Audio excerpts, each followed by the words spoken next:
hard at it still yet. As I talked in our last video, that things should start happening pretty quickly, and they are. We've got the firewall painted now. We got the doors jammed. We got the trunk area jammed.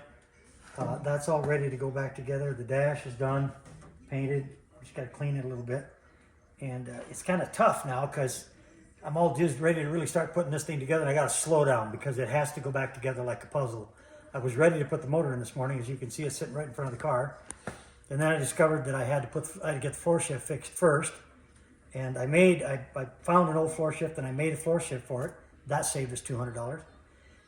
And then as I'm looking at this, getting ready to put it in, I discovered that I had to put the master cylinder in first because it goes clear down under here.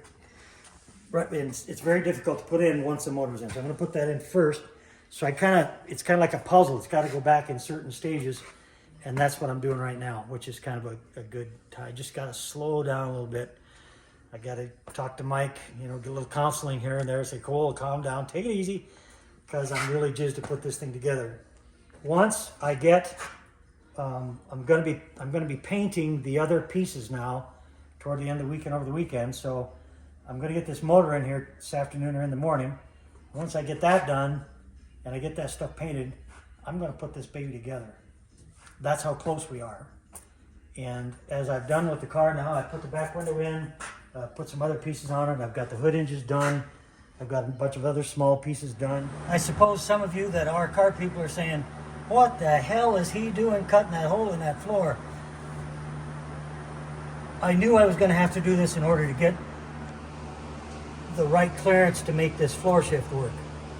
Now we're running the stock steering column, so we don't have any linkage to hook up to an automatic transmission. So therefore we had to go with this floor shift. And so what we'll do now is I'll make a piece to fill that in real nice. We'll modify the floor pan to fit. Once we get that done, it'll look good. I am in the process of putting in some rear motor mount bolts because of this had a little bitty tiny 3-speed in it. And we now have a great big 700 R4. Things don't line up too well with what, so I had to replace all of that stuff. Just a quick note as we talk about this car and as it's coming back to life, we've come across various pictures and talked to various people that were involved that knew about this car, and I want to point out, I'll bet that when Dick Nugel put the first V8 in this car, he used an old piece of crap tool like I've got right here that's over 50 years old. And so we are reproducing history here, me and Mike the Greek. And so we're having a blast doing this. And I just wanted you to know that not everybody's got $1 million shop. And these old shops work just as well as the new ones. So what we're doing now is, as I spoke very early on, for those of you that saw the first 1 or 2 videos, that we wanted to put some aluminum on this firewall just to make it look a little nicer. This is a rough piece right here. We've got to finish dressing it out, but this is what it's basically going to look like. And then we'll put one on the other side that's exactly the same size, looks exactly the same. Then we'll polish this up. This is aluminum. This will polish up really pretty. So when you open the hood, you're going to see a pretty nice looking motor in there. So that's what we're doing here. Well, I want to thank you again for looking at our videos. They're probably a little crude. I'm not much of a Walter Cronkite. I like to tell Mike the Greek. But I love talking about this stuff, and I love doing this stuff. And hopefully I'm sharing a little bit with you of what you can do. You just saw us put in a motor, very little effort, just a little bending here and there, making some changes. Putting a 350 Chevy in an old 6-cylinder Chevy car. And it went in really well. The mounts worked out real well. Everything clears good. It's just a simple matter now of bolting on the starter, the alternator, the oil filter, putting some oil in it, getting it ready to run.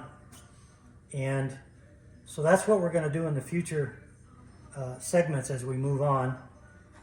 This is probably going to stay this way for a while. I'm going to cover it all up, and I'm going to go back to work on painting the rest of the car so we can get it ready for the paint shop. But again, I want to impress upon you that this is just something that you can do. You can do this in your garage. You don't need $20,000 lifts. You don't need $30,000 jacks, hoists. You can do this with a minimum amount of equipment and just a little bit of effort. And that's what I want to do. I want to leave you a legacy of knowing that you can look at this and you can say, that's how that guy did that. I could do the same thing and it wouldn't be any big deal. This car will drive just as nice of a modified hot rod as you'd ever want. And so until we see you in another week or so, barring any explosions, fires, or catastrophes or earthquakes, we will be back with more stuff hopefully within the next week.